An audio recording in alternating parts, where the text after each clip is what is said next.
Hey, what's going on? Welcome to another episode of AngularAir. I'm your host, Justin, and on today's episode, we are going to be talking ng-conf and some information about that, some stuff about learning. Should be pretty cool. We got some veteran guests here that have been on multiple times on the show, so we're looking forward to that. But let's say hi to our panelists first, and then we'll say hi to our guest, and we'll get into the content. Joining us today, we got Alyssa. Alyssa, what's going on? Not much. I'm excited to be here. Nice. Excited to have you. I noticed that there's nothing really on the background today, just the padding and the plant. Yeah. So next week I'll actually be out. I'm moving yet again. This will be the 14th move within 11 years of marriage. So I think we have a problem, but we're not seeing anyone officially for it. So yeah, we're moving and so we're packing. And so I had to take down, most, but I have a little bit, right? I'm not insane. I've got the greens over here. So, but no, I'm excited to be here. I'll be out next week, but I'll see you guys after that. Well, adventure for change, like I get that. I mean, I usually have to change my office setup every 6 months. It's been killing me. I haven't changed it in years but usually I have to change something around. So I don't know. It's that, yeah. All right. Well, when a fern shows up on your door, just know what it's for. That's what it's for. Is it temporary storage or what? Or yeah. All right. I'll try and take care of it. I don't really have a green thumb, so awesome. Mike's joining us today. Mike, what's going on? Having trouble unmuting. Not too much. A little nervous about today's show. Kind of feels a little bit like a meeting. All right. Our two guests are my coworkers, so I see them every day. Not that I'm complaining, just feels a little bit like a meeting here, but I'm excited for what we're going to be talking about, though.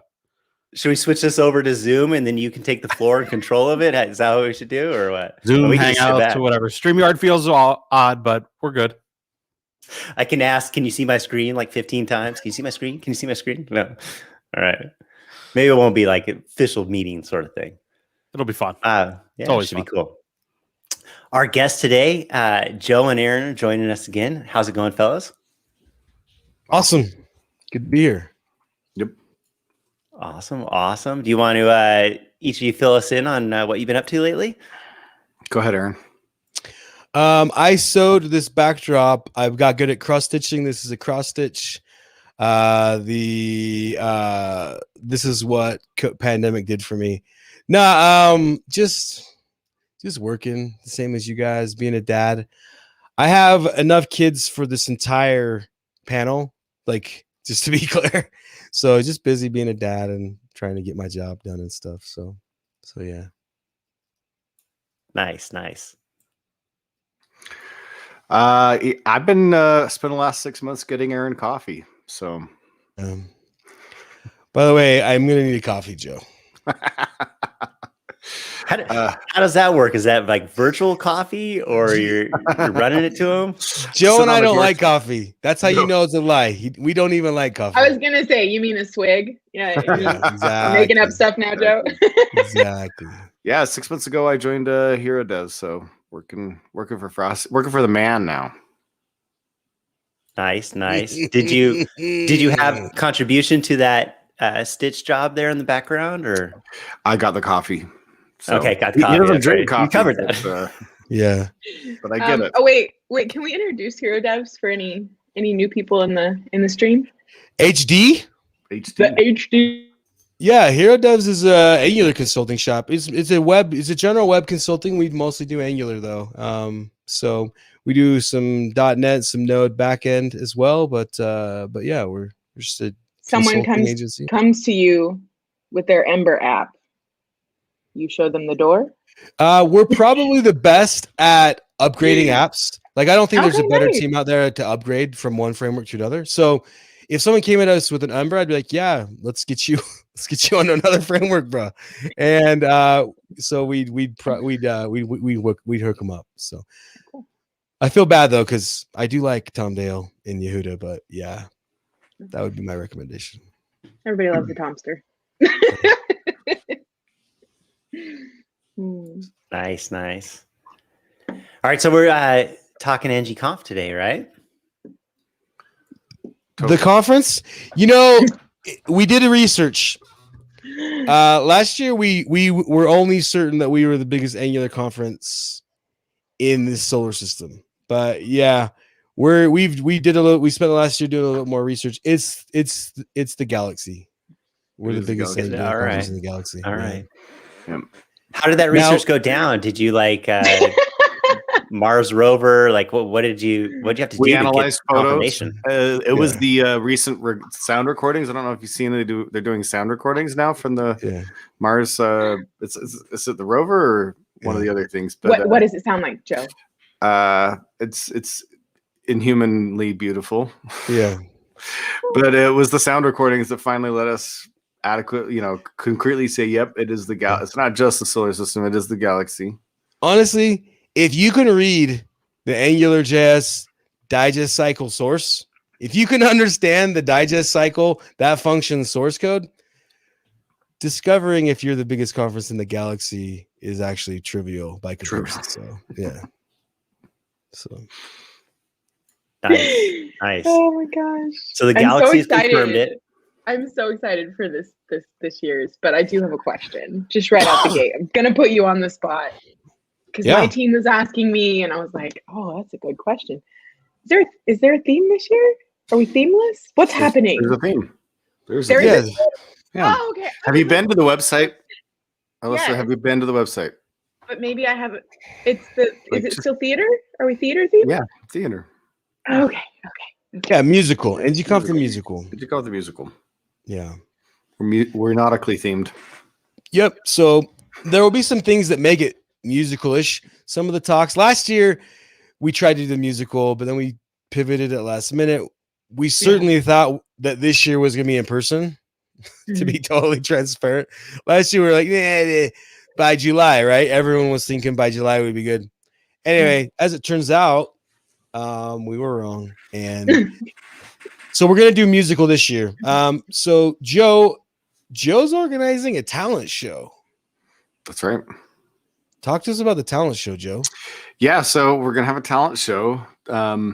We the format is kind of fun. If you haven't been to the fall event, the enterprise event, so we organize it with there's a couple hours of talks, and then there's about a 2 hour, maybe 2.5 hours of talks, like a 2 hour sort of break period, and then another 2.5 hours of talks, and that repeats for both days. There's Thursday and Friday. So, but in that break time there, that's we call it the hallway track. And so that's where we do all the fun things that we can do when we're limited to only online fun things. And one of the fun things that we came up with was to do a talent show, since it's, the musical, although the talents don't have to be musical. So I'm going to be in the talent show. Oh, thank God. Yeah. Yeah. And I have one of two talents I'm going to show off. I'm going to put out a Twitter poll maybe today or early next week to see what people want to see me doing. Because I'm either going to show how to paint Star Wars miniatures, because I've been learning to paint miniatures for the last couple of years. It's a talent. Yep. Yeah. Or play the piano, because not many people know that I play the piano. Which you can see it behind me here in this background, but I also play the piano. That's not an augmented reality background. That's a real piano. That is an actual. I can reach back and touch it. There's at no point will my hand just disappear as I move it around behind me, because this is a true, real background. Yeah. We're not used to those anymore, bro. I know. No. You're freaking us out, people. dude. You're freaking us out. What's a real background? It's something you needlepoint. It's complicated. It's time consuming. Lots of coffee needed, right? Yeah. I want a fake background that looks like an actual real background. So just like a messy room. That's what I want to do. Listen, Joe, since it's virtual, idea. You record yourself playing the piano, and then you record yourself painting a miniature, and do it at the same time. Mash them together in a video. So it's the background music that you're playing, and then you can even audio over all of this with little advice tips. Hey, don't do this to your miniature. It's not nice, and then. So one of my favorite YouTubers who teaches he shows how he paints various miniatures. He actually composes and records the background music to his videos. Yeah, really, really amazingly talented. Yeah. Are they going to be in the talent show? Because it sounds like you might have competition there. If Yeah, they come really. into this thing. I don't know. Yo, So dude. we are doing it pre-recorded. So the cool thing is it's for anybody who's an attendee. They can pre-record themselves for a few minutes doing a talent, and then we're just gonna like line a bunch of them up for about 45 minutes and then showcase them during the break. So Alyssa, remember that one time you told us your talent? I think you should do it now. Oh It God! was- Can you please. Yeah. You do the bitter beer face. Remember, you were like, I do the bitter beer face, and you're really good at it. And from the commercials, remember? I'm gonna need you to really remind me what a better. No, beer you face said it, Joe. Remember? Joe, remember? I don't remember. I honestly is do this not. something like a foam mustache? I can give you a foam mustache. It was the bitter beer face. On demand, that just like that. I mean, I have espresso, Mike. I can always give you a foam All right. mustache. Oh, that's true. No, but seriously, I'm gonna need you to send me a link to better beer. Bitter beer face? Bitter beer? Yeah. Milwaukee's best, I believe. I'm waving at chat. I'll Chat find saying it. hi.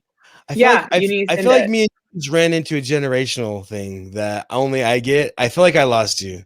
I feel like Schwarty's following me, but I think me and you I'm missed. following you. I'm following Yeah. you.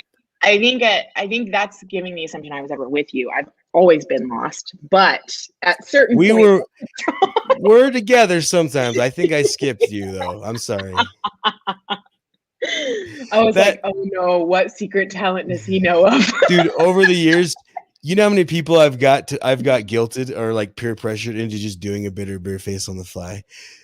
Brocky and Schwarty and Joe were all supposed to be like, do it. We want to see it. And then you just have to do it because of peer pressure. But I know better, dude. If I start doing that, then someone's one gonna be was like, helping "You me. do No one it." was And I'm helping like, me. I don't want my bitter beer face on the internet. That's for Exactly, sure. bro. Exactly. You gotta stay out of the splash zone there. Trying to be work. quiet enough that nobody picks Yeah. me, right? So I'm doing harmonica for the talent show, Joe. I don't. Yeah. Is this Really? real? Is this Yeah. sarcasm? No. There's a song that I love. It's Peruvian. It's called El Condor Pasa. It's kind of a indigenous sounding. It's normally played on the flute, but I'm going to play it on the harmonica. Hmm. And by flute, I don't mean like brass flute. I'm talking about it's normally on like the pipe flute. Pipe The flutes. pan flute, yeah. Very cool. So yeah. Have you gotten any submissions yet? How are we taking submissions, Joe, on the talent show? Basically, you create the recording, and then there's a little Google form, and you send it up, and it went out to all the attendees. So you do have to be an attendee in order to submit. So if you're not an attendee, go get your ticket, and then go and submit. I think there's also info on the homepage on submitting as well, but you do need to be an attendee. Is this something that needs to be on live in a certain time period, or is it something Pre-recorded. that you could Pre-recorded. But what Yeah, I'm saying you is, submit the video. okay, so I can edit it if it's something that takes me a week to do. Yep. Okay. Yep. Yeah. So you could totally do hey, I'm a Liam Neeson, but let me show you how great of an action fighter I am, and just don't ignore the 35 cuts per second as I do my action scene. I'm definitely a great fighter, absolutely a great fighter. Or what was that movie, Ava? I love that you can tell that in an action scene, the number of cuts directly corresponds with the quality of the action star. Right. Number of I cuts per just watched second. that movie. So there's a scale. You have the movie Ava at the bottom, and Liam Neeson, and the last Crusade, the Indiana Jones. Those ones are there at the bottom. They're like 35, 40 cuts per second. Okay. And then you go to the really good, like in the middle there is the typical action stars you know of. Then at the high end of America, we got John Wick, right? John Wick's the high end. And then you go, Jackie Chan is so far above everybody else. Yeah. Yeah. He does like one cut per 5 seconds. What does one cut mean? Are you saying that they're taking their awesomeness? They cut the film, right? There's a I don't know what you're trying to say here. It's a change of the angle from the movie. Yep. So, but I both love and just admire to death like John Wick bro and I don't are you saying he's fake? No, No. The point is the opposite. John Wick, he does his own. He does his own action. So the less cuts, the more real is what Joe said. Okay, The more you were gonna make me difficult, cry. the more I don't think tough you go. it is. You can't touch John Wick No. on air. No, at the bottom, the worst of these worst offenders. Actually, sadly, is Born Identity. Even though Matt Damon's a talented actor, and I think he's a decent martial artist, but it's like so many cuts. So many cuts, dude. So many cuts. Yeah. Too many cuts. So yeah, you can do, Mike. You can submit 35 cuts. Look at me. I'm like an action star, and you're like flying through the air, floating like Chinese martial artist. Floating through the. You could do that, and you can try to sell it as being real. Oh, for these clips, is there like a time frame? Like we need a 30-second clip. We need a what? Like what's the? I think like 3 to 5 minutes. Can pull that up. Yeah. It could be shorter. To be fair, I said nothing about being an action star. That's not my bag. Highly edited, right? Hey, there's other things that take longer that could be edited into. Nowadays, are going to show you doing some plies and. So if I take a random Angular site and solve an expression changed after check, would that count as a talent show thing? If you can, yes, you can. Oh my God, that'd be so And if I can solve like 5 of them at the same time, then I have a shot, right? I'm not doing that. Maybe. If you could take a PNG and build the UI without ever refreshing the screen, and then you get a single refresh and it just looks pixel perfect, that's like an example of a talent that you'd be like, holy shit, that is amazing. You just made it pixel perfect without even doing a refresh. That's rad. See, now you're talking. Now, web dev talent show. I like it. Yeah. Isn't that what the rest of ng-conf is, though? Oh, it's good. That's what the surrounding 2.5 hours of talks are. I've never thought of a conference. But the other talks don't have like background music. Talent show. Hey, Alyssa, do they? Or maybe they do. Well, Alyssa, here's my idea for you. Make CSS look good in 2 minutes, right? Like that's a talent. That's world class right there. That's Command A delete. Listen, I still don't get it. Like why? Because I'm like, oh, you've got a UI problem? Let me build that color picker from scratch for you. And there's these just brilliant Angular developers that are solving these like massive logic problems with their NGRXs and their RxJSs, and I'm like, it's just the background color. Just like go do the background color, and they're like, I cannot do it, and I'm like, why? So I still don't get it. I still am not there, but I'm one day gonna crack the code, and everybody's gonna love CSS. Chris DeMars, I don't know what he's calling us out on, but he says, "Hold my beer." Reeves? No. He's. I think on the CSS challenge. I think he's an HMB. No. I got the CSS. Okay. Like Chris is like accessibility and CSS UI guru. Like that's what Chris specializes in. So I'm excited now. I feel like he's saying he will submit this. So we need a submission. Yeah, we need it. Alyssa, I'm like feeling this exactly right now because I'm working on a personal project and it looks like so much garbage and I've spent so much time and I'm trying to be inspired by you. So I'm not using Bootstrap. I'm using Tailwind. And I have spent so many hours. How is that? How is that? Because I hear all this hype, and I've never tried the coolest thing I've seen out of computer tech in 5 years. Why though? Why is it so cool? What even is it? It's hard. Is it a component library? Is it just no? It's the opposite. It's what do we call it? Functional CSS. Functional CSS, where it's all you do all in classes. You don't write any actual styles. You write it all in classes, and then they compile their stuff together for you. So you might have stuff that's like 25 classes on a single tag.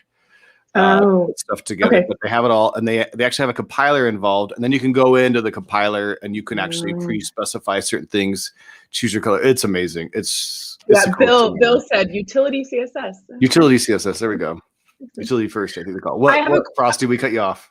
Oh yeah, sorry, Frosty. You were blowing me. Coolest thing in software in the last 5 years, Doug.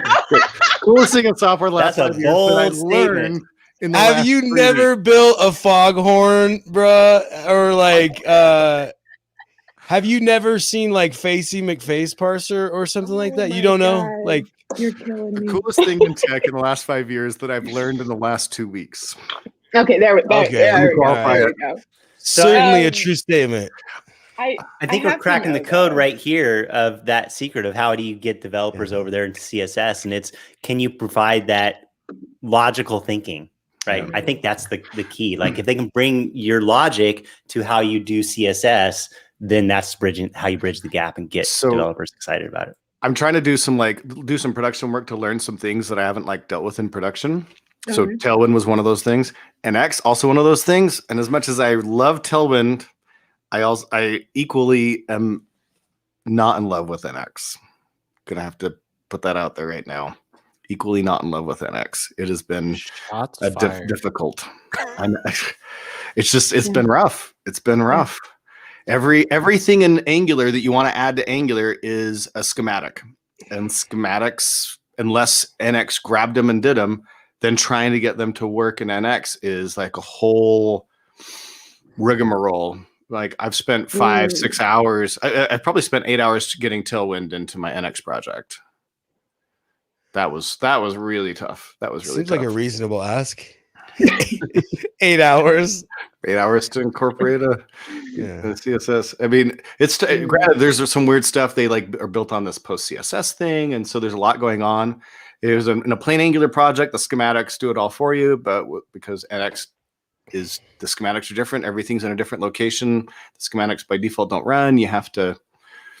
Yeah, I'm struggling. Yo, dude. The YouTube comments are turning into Tailwind hate.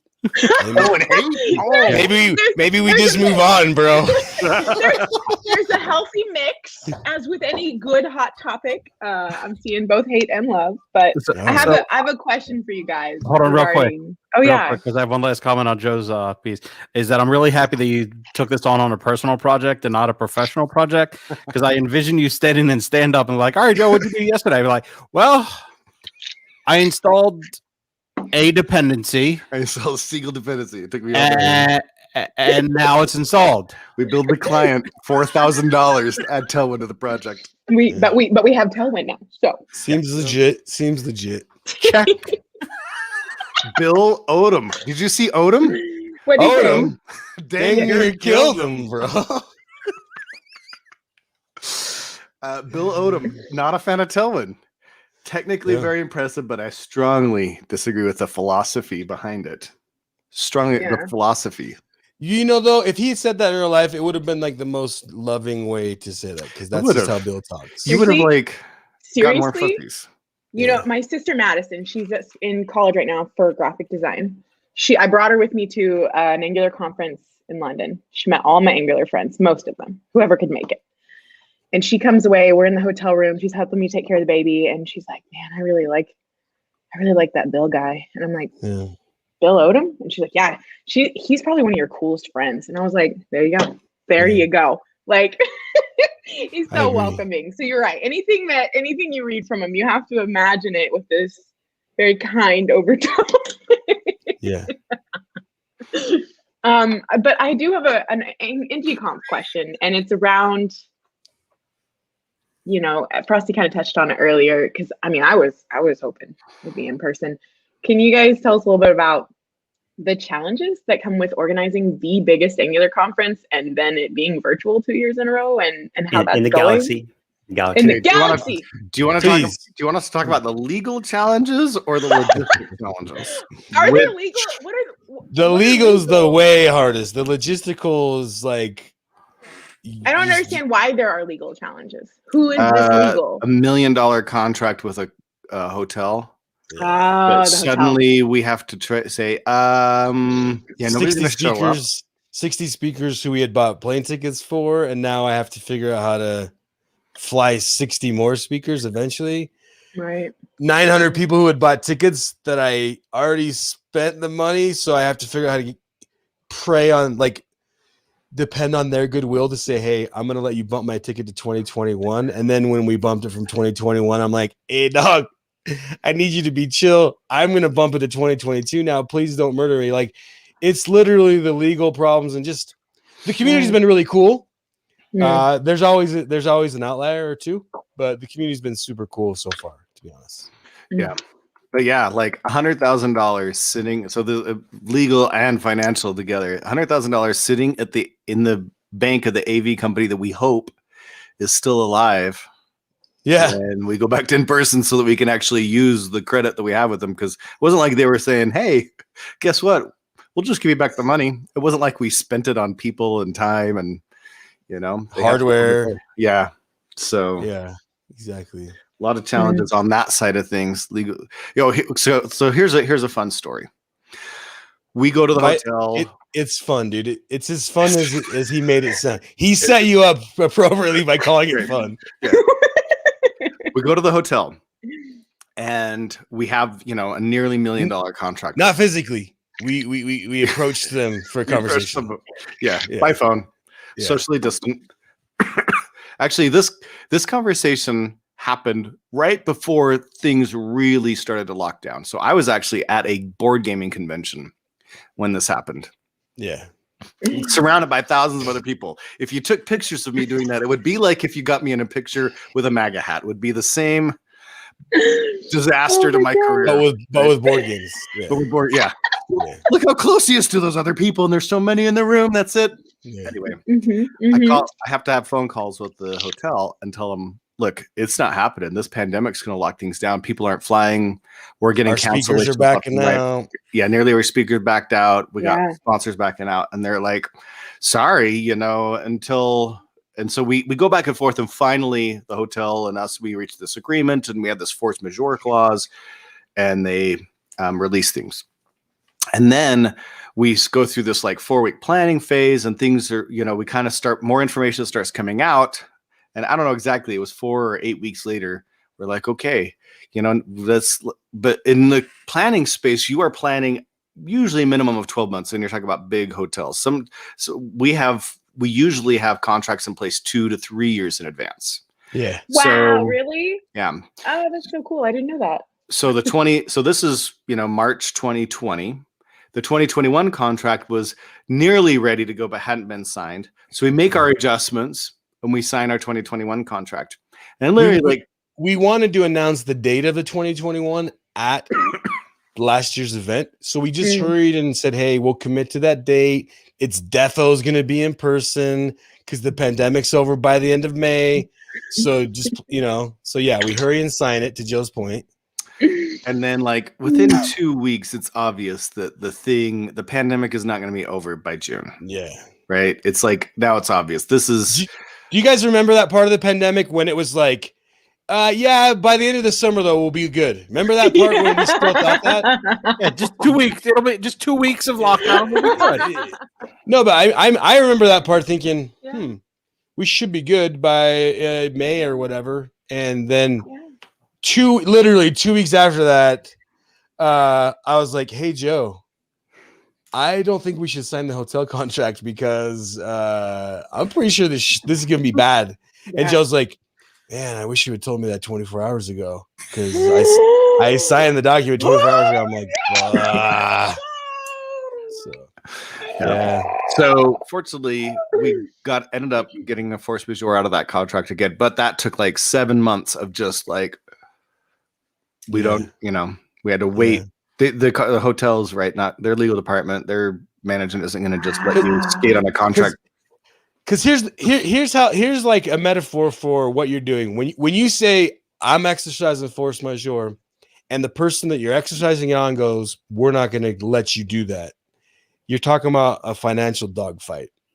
And it's really hamstrings because you're like, yo, we are going to cancel, and they're like, well, we're not going to let you. So you have to go, who's going to turn first? Are they going to finally cave on the force majeure, or are we going to go, fine, we'll do the event? And and you can't even plan for how you are going to do it online because you're like, dude, they're going to make us do it in person. And so, they're going to make us decide 60 days before the event when it's too late to sell tickets. And how do I convince them that's too late to sell tickets and they're going to kill me by it? It's just this metaphorical financial dogfight that you're having. And luckily they swerved first. and let us just do it online again. Because if they had tried to make us do it, we would have. I mean, it would have been because of the dollar amounts. We probably would have been like, "Hey guys, I guess we're doing it in person," and we would have sold 0 tickets, and it would have been a nightmare. So yeah. So 2022. You're gonna hold off on signing. No, 2022 is going to be in person. Really? Yeah. Yep. In fact, I just teaser, don't want to get my hopes up. we're going to do an Enterprise NG event again in the fall, and we'll probably have a small in-person audience in the fall. Could you define small? Because I want to bring me and my 50 friends. Yeah, it'll probably be, I don't know, 100 people. I'm not a small, darn it, Frosty. 200 tops, but yeah, it'll be the same Enterprise NG content. Like, I don't know if you guys went to Enterprise NG this year. It was like high quality Enterprise content. Yeah. It'll be that same content, but with an in-person audience. So yeah, that'll be how it is. A small in-person audience. Do you think it'll be hybrid where people can still watch online if they buy an online ticket, or do you think it'll just be the 100? We have to plan it for online first because. I mean, we could all wake up tomorrow and Fauci's like, "Yo, the new Texas variant is not protected by the current vaccine," and all of a sudden we're back at square zero, right? Right. So you have to plan things accordingly right now. So it's brutal. It's not fun at all for event organizers, for people who depended on these events for their social life, like all of us. It's tough. It is tough times. Oh my gosh, the social life. Like that was my only social life was the conference. I literally do not leave my house. I don't have the barista you'd go to for Frosty's coffee. Yeah. No, I mean, like, Alyssa, that was true of me before the pandemic. Yes. Yeah. I've 5 years going strong, working remote, and me and my husband both work remote. We leave the house to drop off baby and to get grocery pickup, which I don't even go in the store for, right? Like I literally see nobody. My wife and I, we had to buy 2 different houses because we were so tired of being cooped up together. Can you just maybe like buy some of those like tripods on remotes and put iPads on them, and then everybody could be there but not be there, but be physically represented? Just start like living constantly on stream. I think is the next step. Can John Carmack hurry and finish the Oasis so that we can all have like a Ready Player One style virtual presence thing? Dude, I don't know. Dude, you know Neuralink from the from Alex? Elon Musk? Oh, and Musk, it's okay. like this chip you put in your brain, and it right now replaces some medical products, so it can like send shocks for certain people who have medical issues who need that. But also they're like close to, like they've got monkeys playing video games with it, or he said like it'll be easy to like summon your Tesla with a thought, things like that. I'm telling you, we're gonna be playing virtual with our brains soon, and it's gonna be awesome. Sounds good. Yeah. Hey, just as a long time. Okay, sorry, go ahead. I was going to say, as a longtime gamer, I enjoy using a controller and the physical tactileness of a controller, mouse, and keyboard. So I am really not looking forward to this virtual world of gaming as much. I will be the first person to get the chip, man. I'm so in. Justin, I think I was with you until I got the Oculus. This Oculus thing where you're actually like running around shooting paintballs, I think I could totally get on board with not having a console anymore. That kind of virtual reality thing is super rad. The only thing that could make that even better would be an augmented reality, where you're on an actual course shooting augmented paintballs, so you don't actually hurt each other. You know what I'm saying? Because I hate paintball. So does it hurt? I've never been shot by one. Does it hurt? It can. It can really. You can like see a where you and the distance. Depends on the range too. Is there like a rule, like you can't shoot somebody within 5 feet, or no? There's no rule. Oh, no. The rule is the closer you are, the more you shoot. If I give up, you can't shoot me. So the rule is give up quick. Tap out. Yeah. Just like, if I see someone walk up behind me, Alyssa, and I turn to look at them, shot.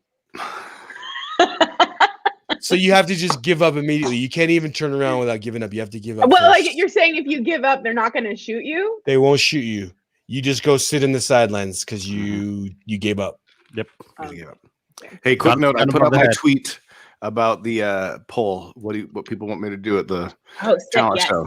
So it's out there. Please go vote. retweet. And for listeners, please retweet. I really hope that both was an option. It was not. Oh no. So we talked about future years and some of the difficulties with doing virtual. And we talked about the talent show. What, aside from the talent show, are you most excited about for this year's conference?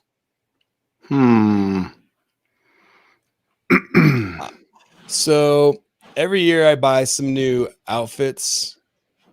I buy some new drip to MC the event.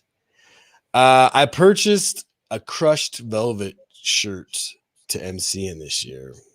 So that's like my most excited thing I've never had a crushed velvet anything. So Gonna give Ward Bell a run for his money or what? no, dude, it's just math. It's got like algorithms and stuff all over it, but it's crushed velvet. It's pretty rad. I'm pretty sure I have no idea what you're talking about. I'm Googling this. Crushed velvet. Is it a brand? No, it's a style of velvet. Yeah. It's a fabric type. I see. Okay. I was like, man, is this what all the cool kids are wearing? It's like some kind like the new Nike. So let me get this straight and understand this thought process, Alyssa. So your thought goes, Frosty's going to be wearing this. Cool kids wear it. So that's the association. Yeah. I'm just connecting dots. It was Frosty's going to be wearing it, and then Justin in context said he's going to beat out Ward, and then my thought was, oh God, I need in on this, right? Like it was just that umbrella of awesomeness. I got it. I'm just following, just trying to follow along. I dropped a link in the chat just. Oh, nice. Oh, so no one. You need to send that to Justin. I'm pretty sure YouTube filters it out, so only you can see your link. I just dropped it on the YouTube. Yeah, I don't. On the line. No, on the private chat, right? Justin has to do it. Justin, I put it in the private, so you can post it into the Thank you. chat. All right, I want to go back to the things that I'm looking forward to because I remember there's a few talks I'm pretty excited about. So here we're gonna make the chat go nuts again. Amadou Sall is talking about Tailwind. Okay. Excited for that one. I'm excited for that one. And then Ward Bell is going to be throwing down the gauntlet on why template-driven forms are better than reactive-based forms. Oh, I saw that on Twitter. I saw that where he was like going to bring it. I'm excited. Like I really wish we could get another. Those television shows, the political shows where the two people are like arguing. Those are the best. Yeah. He needs to do a co-talk with somebody else where they just get into it, and somebody storms off. And only if you're the commentator, right? And you're talking over them half the time. That's the only way it's going to work. And then there is a talk on headless CMS. Somebody's doing that one. Eric Slack, who we know. But possibly for me, the thing I'm most excited about is that StackBlitz is going to make a pretty major technology announcement. Oh, yay! So it'll be a classic StackBlitz moment, They do. Is it just me, or is it like StackBlitz has always been defined by these awesome moments? Yeah, dude, that first talk they did where they rickrolled the entire room. That was epic. So epic. Laura Newsom, she's given a talk called Switch Map Wizard, and she claims it will be a musical. And her husband will be involved in the presentation. So I'm excited about Laura Newsom's talk as well. Just for the musical aspect. A couple of the speakers are going to lean all the way in on the musical part. So a couple of these talks will be to put it in a genre. If any of you guys remember Johanna Pierce's talk, A is for Angular. For Angular. Yeah. So epic. When you sent that link in the GDE chat, I wanted to throw you out the window. Why? Because oh my God, you have no idea. So I'm like pre early announcement working on an Angular kids book. Oh. And one of the big ideas that I had, because I'd never seen this talk, didn't even know it was a talk, was A is for Angular. Started writing it. It's like a passion project. you put that link in there, and I was like, and my sister was like, everything's been done before, Alyssa. No. And I'm like, Johanna's a poet, though. And so, no, it was good. It was, yeah, it was like their mission in life to give that talk, to be honest. So I think you should do it. I think you should still do your child's book. The A is for Angular. Though, when Johanna dropped, what is that expression has already been checked in the middle of the poem? I was like, this can't be beat. How'd you get that in poetry format? That's pretty cool. Another one I'm super looking forward to is Deborah Carrada's talk. She's talking. Her name of her talk is For Wicked. Get that? The Wicked. RxJS pipelines for the real world. So this one I'm really excited about because there's a lot of RxJS. Speaking of RxJS talks, not like Laura's, right? There's a lot of talks that talk about, hey, let me break down how operators work, because of course everybody's super confused by RxJS operators. There's only 4,000 of them. I was going to say, it's probably the sheer number. It's been 5 minutes. There's 4,001 now. Yeah. There's more, right? And come on. How many times do you have to look up just for like JavaScript arrays reduce syntax? Like every time I use it. All right, where's that stupid? So she's doing a thing. Her talk is more about, here's like a common task that you'd want to do in RxJS, and here's a whole entire complete pipeline of multiple operators working together in a stream to produce, or in sequence to actually produce a real cool real world output. So I'm really excited about her talk. That one possibly was my favorite one when we did selection. All right, I agree with that. I'm gonna go a different angle. Here's what I think some people should be excited about as well. We've got the Angular team that's going to be doing a product announcement, right? Like they're going to be talking about 12. You've got the NGRX team doing their keynote. They may pull the covers on some things. Certainly StackBlitz is doing a product announcement. The RxJS keynote could have some product announcement, some direction announcements at least. The Scully team is doing a pretty massive announcement as well. Who else is doing announcements, Joe? Is that it? No, I think we have a couple more. I think there's some sponsors that are doing announcements. Yeah. Wrangle's doing an announcement of some kind, and Infragistics has a newer product line. We got a few. Yeah. So there's going to be a lot of product announcements at this event this year. So you should certainly stay tuned and be watching for those. We're trying to get the TypeScript team to respond to an email, but it's pretty difficult. We're not interfacing, to use a pun, with them very well right now. So we're trying. So you need an in, is what you're saying? You're saying if anybody has an in with the TypeScript team, reach out to Frosty. We have an in. Yeah. Oh, you have an in.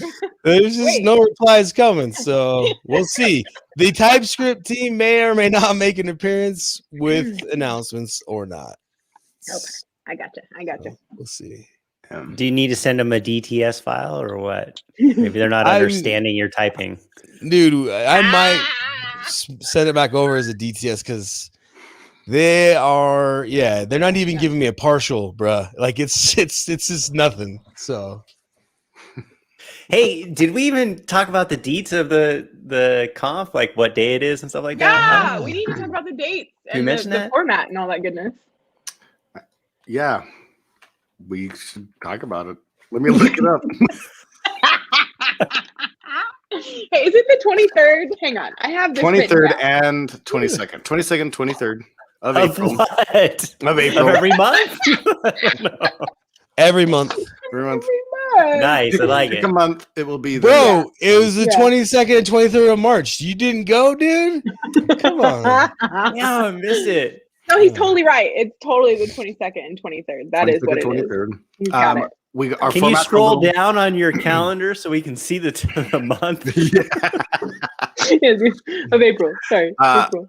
Our format's a little bit different this year because we're online and people aren't like traveling. We can spread things out a little bit. So unlike in previous events, so it's like Thursday and Friday are the actual conference, but the week before is when we're doing workshops. Workshop. So there's like a whole week-long gap. Workshops are Monday through Thursday. Monday is the free workshop day. So those are half days put on mostly by sponsors. Half day workshops, a lot of cool topics going on. Why do you know workshop on Friday? Europeans, right? So they're later on at night. So if they're going to attend a workshop live, they're going to be going from like maybe noon until 9 or 2 p.m. until 10 p.m., something like that. It's kind of tough. And on a Friday night, that sucks for them. So we I stop the workshops on Thursday. And then Tuesday, Wednesday, and Thursday are the paid workshops days. 2 big workshops going on. Aaron's doing 2 workshops. Because you don't have enough to do around conference time. So Yeah, really. I don't know. I've done 2 workshops before. It's brutal. Aaron, Did you get 2 other shirts for that or what? No, dude. Dude, workshops are getting reused. They're getting recycled shirts, bro. let me correct my statement. Aaron is doing 3 workshops. On Monday, are you on kidding the me? free workshop day, he's doing a free workshop on Jamstack and Scully with Angular. So then he's doing on Tuesday a whole full day paid reactive Angular, which is like if you're an Angular programmer and you aren't comfortable with reactive doing like async pipes all the way through, if you ever write a subscribe, you should feel ashamed. No, I'm serious. I'm completely kidding. No, this is something that you absolutely should learn. To learn to do reactive Angular. This is the base instinct class for all Angular developers. If you don't know reactive Angular, this is the base modus operandi you should have as an Angular developers to do it reactively. If you're coming from anything besides Angular, you don't understand it. Certainly how to do it with RxJS. And so this is a really good workshop. Yeah. Get you there. And then on Thursday, he's doing an advanced Scully workshop. So yeah, he's doing 3. I'm doing just 1. I'm doing a workshop on how to TDD with Angular. Yeah. Ooh. Yeah. What do you use? What tools? I'm just gonna use Karma and Jasmine. There's honestly, you say that like it's obvious, but I Well, have it's testing the friends who default. say you're not using this, you're not using that. So I just had to clarify. I'm sorry. I'm sorry. when you're writing unit tests, I think the only you can use Mocha or something else, but really it's like Jest. Everybody's getting all fanboy on Jest. I'm using so here we go. That personal project I'm working on, I'm using Jest, right? Also not a fan, not loving it. Everybody's goo and gaga over Jest. I'm not loving it. Granted, I have a small test suite, so that's one of the places, but also I vehemently disagree with snapshot testing. Vehemently. Me and Kent C. Dodds are on the same track when it comes to Scully. snapshot testing. Scully has all of its tests written in snapshots, but Scully is a unique case where it makes 100% sense. Yeah, you're right. There actually are great use cases for snapshot testing. There are super use cases for snapshot. Hey Joe, Connie in the chat, she made a really good point, bro. She says Asia gets no love on the time consideration. Yeah, I'm sorry, Connie. That's not because we don't love Asia. It truly isn't. It's only a matter of attendance. Like that's where the attendance is.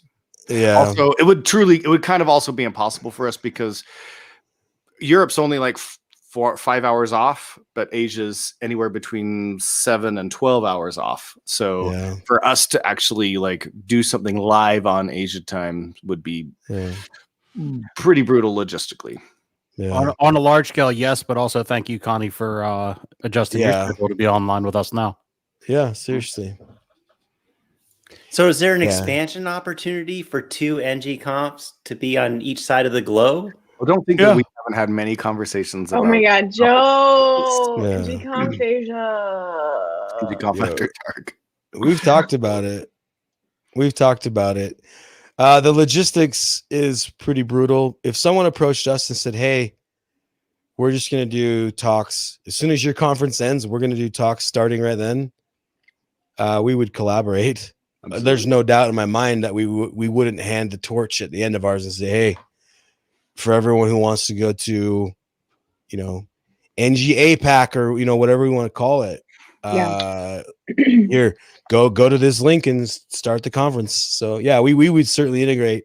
It's just a lot of logistical. It's already hard enough doing one conference, let alone one 16-hour a day conference would be difficult. You don't want to sign 2 contracts with hotels a year? That crushed velvet's going to be warm and sweaty though by the end of 16 hours. Yeah, that's why it needs new one each year. Yeah, it's just exactly. It just can't survive. Just to kind of give you a little peek, when we do in-person events, the week that we do the in-person events with 3 days of conference and 2 to 3 days of workshop, for Frosty, those are about 110-hour weeks. Yeah, it's insane. Wait, how many hours of sleeping is that? Not very many, because it has to be because people need the conference organizers all day long, the same way that a club needs a bouncer all day long. We're there to make sure that things are safe and that people are welcomed and safe. And so it's a real big deal to run a conference. And if you run a conference and you're not actively ensuring people's safety, then you're not doing the conference the right way. And I mean, we try our best and we still make mistakes, but we basically have hired protection to make sure things are actually safe. But then we're also constantly walking around, checking. We have certain people in the community that we trust, profoundly, and we'll say, hey, have you seen anything? No, we're good. Cool. And then we just kind of move on. But it's nonstop all day, every day, the whole week. So. Now, leading up to it, same deal or less intense? The week before is a bit intense, but generally it's not so intense. Yeah, Joe, do you agree? Yeah. The week before is, it's certainly a harder. It's a tougher week, other than maybe the week when we do talk selections. That's probably our busiest week. That isn't the week of the conference. Yeah, the talk selection week is certainly the biggest week outside of the 2 or 3 weeks of the event. So yeah, and then the week before is kind of like talk selection, especially how we've done it in the past, has been like a 14 hours for maybe 2 days type of a thing. But then the week before is maybe 4 hours a day, every day. And the week after can be easy, but it can also be difficult. We've had code of conduct problems in the past where the week after the event consumed our entire week. Not wrapping up, but just driving those reports and the code of conduct violations that happen, driving those to, I hate to use the word resolution, but just being able to say we addressed it. You know what I'm saying? So yeah. And sometimes that takes a long time, depending on how egregious the violation was. So yeah. You both put so much time, effort, and heart into these events, and we appreciate you so much for it. I wanted to know if there's anything, like any gotchas or tips for people who want to start, whether it's a conference or a meetup, just anything that, because you guys are doing it so well for how many years has it been? 2013 was year one. That's a lie. We started in 2013, but the event was in 2014. January 2014 was the first ng-conf. Okay. But Joe and I, the idea of ng-conf existed as early as 2013. So yeah. Yeah. But yeah, do you have any hey, don't do this, or hey, make sure you ensure this is happening? Anything like that for future organizers? It's more important now than ever. Joe and I didn't understand this our first day in conference organizing. So if I was starting right now, I would probably need to relearn this lesson. And the lesson is inclusion is really important. When you start creating a conference, someone criticizes it, it's really easy to snap back and clap back at the people that are criticizing you, right? That's not inclusive at all. Being a conference organizer and leading a community, you have to expect greatness from everyone, and you have to hold yourself to a different level. So like literally every year as the MC, multiple code of conduct violations reported against me personally. And I just have to go Every Yeah. year? every year. Yeah. Yeah. As time goes on, we get more code of conduct violations. I don't think it's because we're becoming less safe. I think it's because people are more aware of that process now, and people are more concerned with, hey, I want everyone to be safe. So we get more reports every year. And as the guy, and I've legitimately made huge mistakes, and others are wildly accidental. Like you walk off stage and you're like, I see what that person means. That was bad, and I need to fix that somehow. So, yeah, you just have to hold yourself to a different standard. You see a lot of these conference organizers who are like, "Meh, I'm going to exclude you from my conference. I'm going to exclude you from my online community," right? And it's just like, that's not really how it's supposed to work, bro. Like, just because I don't like you doesn't mean I can exclude you. That's the opposite of inclusive. And so, inclusion is the number one thing you should focus on as a conference organizer. Only slightly behind that is making sure that your conference represents the community that it represents. Because the easiest way to create a conference is to just, without any effort, ask for people to submit, pick the coolest sounding talks, and you end up with a lineup of just a bunch of white dudes giving talks about how easy this is. And that's not what conferences are about. So like diversity is only slightly behind in making sure things are inclusive, right? It sounds like two very difficult things to tackle. Yeah. to accomplish. But yeah, for sure. And neither of them are things you only focus on the week of the event. Alyssa, you've been with us. Mike, you've been with us for talk selection. It's difficult, right? Yeah. It's more difficult if you try and solve diversity the day of talk selection. If you're focused on diversity the whole year, making sure that the talks submissions are coming the right way, then what you end up with is the perfect set of submissions, and you don't really focus on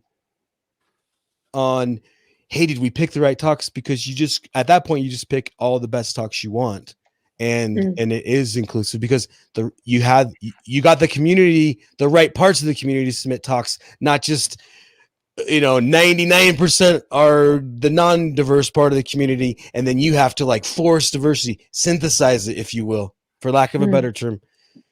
If you focus on it all year, you organically get the right submissions, and you organically get a beautiful talk lineup. And that's difficult to do, Alyssa, to focus on it all year long. That's the hardest part. And Joe and I are not perfect, but I'll call us straight out. The first 3 or 4 years of ng-conf, we were violators of this. We were perpetuating the problem. We didn't understand how much it would take to be diverse and inclusive. We certainly haven't perfected it yet, but back then we certainly didn't understand it. And we're trying to get better. So that would be the number one thing I would say is if you're not focused on that as your number one thing, then you're not focused on the right things. I think it's a great point that you make of embedding it in everything that you do along the way. And that's where you get that benefit of making sure that it's always there, it's always part of it. Then you get the benefits of it just being part of the system rather than something that you're adding on or trying to cover later, right? And that achieves that for sure. Yeah. And we've been there. I mean, Joe and I, we've picked talks before where you end up at the end and you're like, we can't put this lineup up.